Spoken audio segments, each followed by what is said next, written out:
Mais écoute ce que maintenant le pharisien va dire.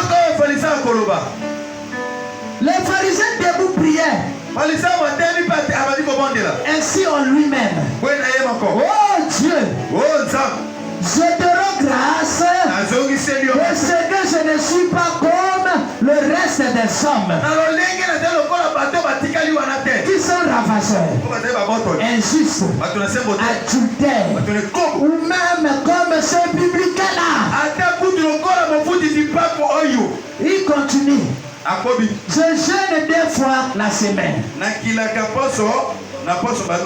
donne la dîme de tous mes revenus. Le publicain, se tenant à distance, n'osait même pas lever les yeux au ciel. Mais il se frappait la poitrine en disant: oh Dieu, sois apaisé envers moi, qui suis pécheur. Je vous l'ai dit, celui-ci descendu dans la maison justifié plutôt que l'autre, car quiconque se lève sera abaissé, et celui qui s'abaisse sera élevé. Parole du Seigneur. Acclame cette parole. Quels hommes frères, ils demandaient pour eux au temple. Les publicains innocents de son coin. Quand c'est un publicain, en son temps on considérait les publicains comme les pécheurs, comme les païens. Et les pharisiens étaient des orgueilleux. Ils croyaient avoir tout, connaître tout, être bien en tout, justifier en tout, connaître les lois de Dieu en toutes choses. Ils montent au temple. Ils sont arrivés au temple. Chacun de nous a son problème. J'aimerais dire à un enfant de Dieu ce matin, quand tu viens à l'église ici, viens avec ton problème. Ne viens pas chercher le problème des autres. Car chacun de nous ici, nous venons à la rencontre de Dieu. Tu ne connais pas le problème de l'autre. Mais pourquoi tes yeux, tes regards, tes paroles sont toujours vers les autres avant de voir le mal qui est dans l'autre? Regarde d'abord ce qui est en toi. Alléluia. Le publicain monta aussi. Le pharisien arriva, orgueilleux comme il était. Il commençait à prier. Oh, je te rends grâce, Seigneur, parce que je ne suis pas comme les autres. Sentiment de supériorité. Voir que lui n'est pas comme les autres. Je te rends grâce parce que moi je ne suis pas comme les autres. Moi je marche en voiture. Oh, je te rends grâce parce que je ne marche pas à pied comme ce frère-là. Écoute, il continue. Je donne ma dîme et tous mes revenus. J'observe même la loi de Moïse. Je jeûne 2 fois le mois ou la semaine.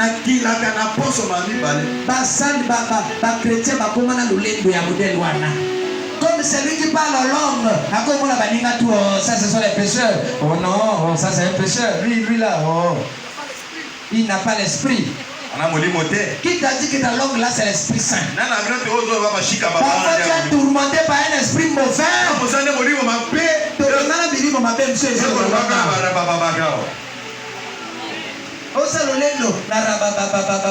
Depuis longtemps,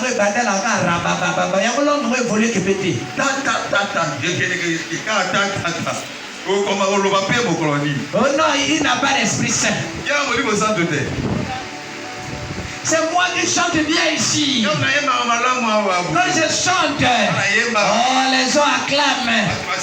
Comme ici on dit,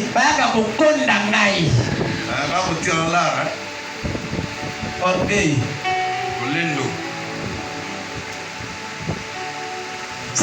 prêche bien, je décortique la parole.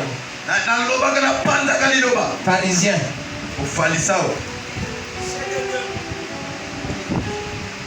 Il dit ceci. Je donne ma dîme. Je gèle 2 fois le mois. 2 fois dans la semaine. Je ne suis pas comme ce publicain-là. Mais pourquoi il a parlé seulement du publicain? Parce que dans sa conscience, il sait que le publicain c'est un pécheur. Oh, le publicain quand il vient à l'église, il est venu tel qu'il est. Avec ses péchés, avec ses erreurs, il est venu reconnaître ça à Dieu. En disant, oh Seigneur, pardonne-moi. Mais c'est que je suis pécheur.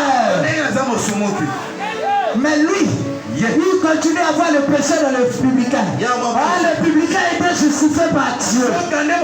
C'est lui qui entra dans la maison avec son péché.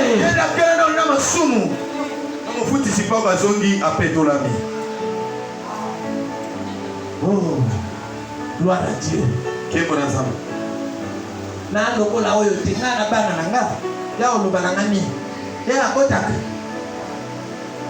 Moi, je voici ma tête. Na kota na passe ya.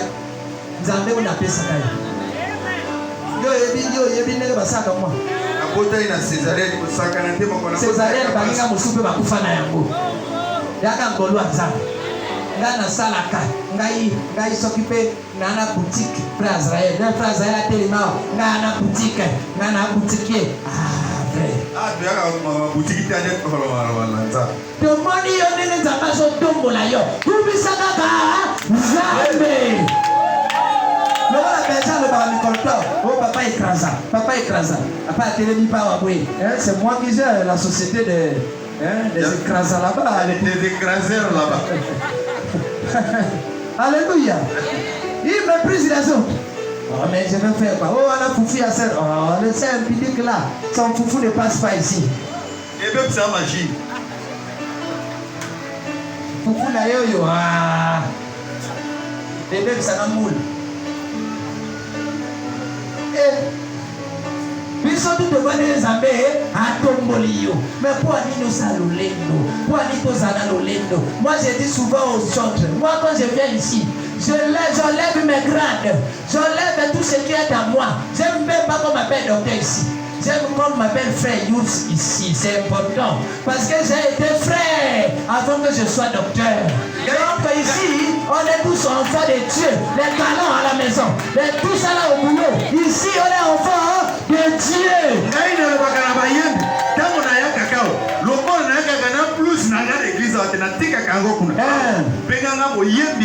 Alléluia.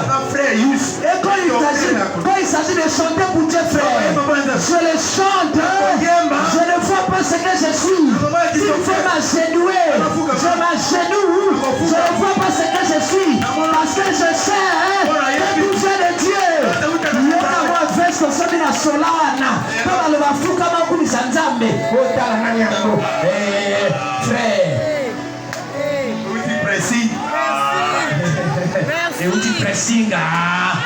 Merci, prêche-moi.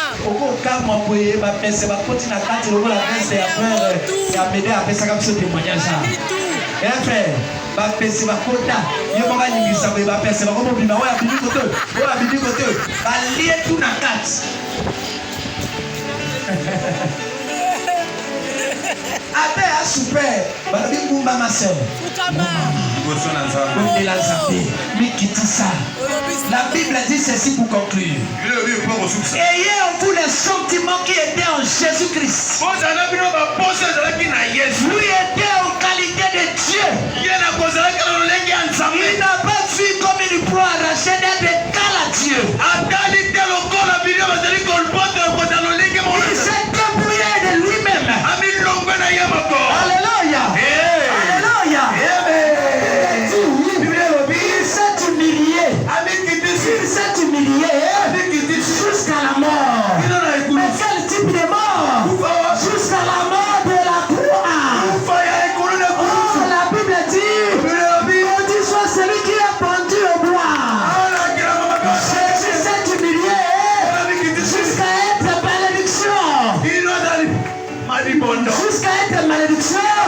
nous soyons en vie. Écoute ce que dit la Bible.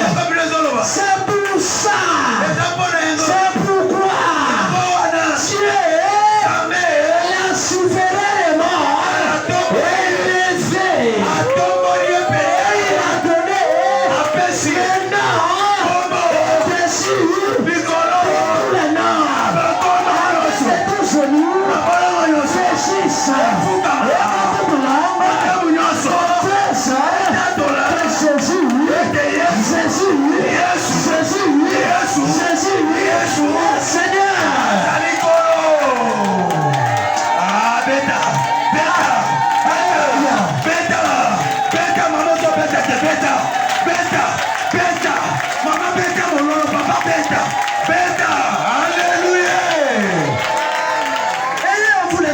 Qui était en Jésus. J'aime cette chanson. Ça dit Jésus.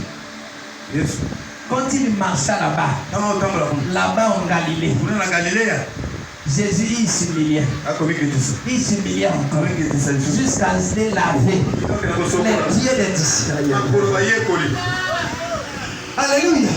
Si Jésus était orgueilleux, il allait regarder Pierre. Oh, Pierre, il y a comme un oumélaming na maille à pêche. Et passons la maille à boire. Ah non, voilà que Pierre, je ne peux pas toucher. Attends la macola Jacques. Ah, ma biato yo. Ah, bon, la macola André, il y a je sais, ça.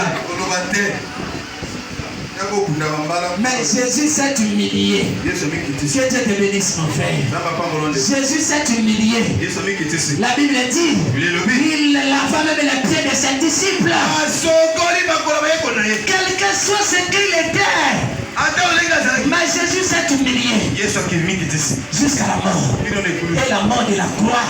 Il nous mort en deux. Alléluia. Il nous ment en deux. Mais Jésus s'est humilié. Est-ce qu'on peut s'humilier ce matin? Pour que Dieu puisse nous faire grâce. Je vais dire un enfant de Dieu. Quel que soit l'orgueil de Rhodes, n'a pas freiné que la parole de Dieu se propage. Tu peux pourtant faire ton orgueil. La parole de Dieu doit continuer à être prêchée. Alléluia. Hérode a fait son orgueil. Dieu l'a frappé. Mais le nombre de disciples est augmenté. De plus en plus. Ça dans le lendo, sur l'église na bango anate. Problème est athée. Batobi balé dans la place ça yo. Dans la yema sur na courant na bango anate. Problème est athée. Moto ou na banku na ayo yema wa pierre koleka yo. Là sous protocole T na démissionné maman. Nzamba ko tinda même frère le calé comme protocole. Parce que personne ne dit je vais plus prêcher l'église dans la terre à soudé. Likamote, fanda na yo, nzambe akotwa, même moi na mukapuna, akomatawa, akote aliloba, batope bakoyamba Yesu Masiya. Alléluia. Personne ne dit bon pour la nuit, na ya peso l'église à côté. Et dalika yo. Et à l'olé de mon déso salarié. Donc la sœur wana d'église, dans la coque église parce que dans mon aïe, pour y aller au Kérakit. L'olé de déso salarié. Sœur a koya l'église awa. Quand yo méprisé wana au mon aïe, au mon aïe au combo pour la télévision. Au fati koye les journalistes à 20h.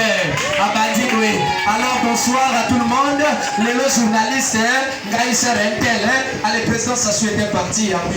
Il avait réalisé ceci, cela. Il y a un Sambo, et pas un Serwana. Mais, attends, il a été obligé, on a été déjà. Alléluia. Alléluia. Est-ce qu'il y a les journalistes ici? Est-ce qu'il y a les journalistes ici? À 20h, la télé Congo. Tout le monde a la télé Congo, tout le monde avait pas. 20h wana boye tomoni sœur Kitia asonekisa journal frère journal wana ekwaka na makambo ebele te tanga ebele ma sœur frère pour que bolekisa mpe bajournal acclamons le Seigneur levons-nous. Alléluia. Est-ce qu'on peut acclamer le Seigneur? Est-ce que quelqu'un a reçu la parole? Est-ce que quelqu'un a reçu la parole? Dis Amen. Amen. Amen. Amen. Alléluia. On va couvrir nos têtes, on va prier le Seigneur. Je pense que chacun de nous a retenu quelque chose. Là où tu es saisi, bien aimé, commence à prier le Seigneur. Dis Père, fais-moi grâce. Fais-moi miséricorde. Que je puisse sortir de ceci. Je veux être un homme parfait devant toi. Je ne veux pas être comme Hérode. Celui qui veut plaire les hommes. Mais pas toi, Dieu. Seigneur, pardonne-moi. Pardonne mon erreur. Pardonne mon orgueil. Pardonne tout de moi, Seigneur. Alors, bien-aimé, lève ta voix. Ensemble avec l'interprète, nous allons prier le Seigneur dans le nom de Jésus. Dieu notre Père,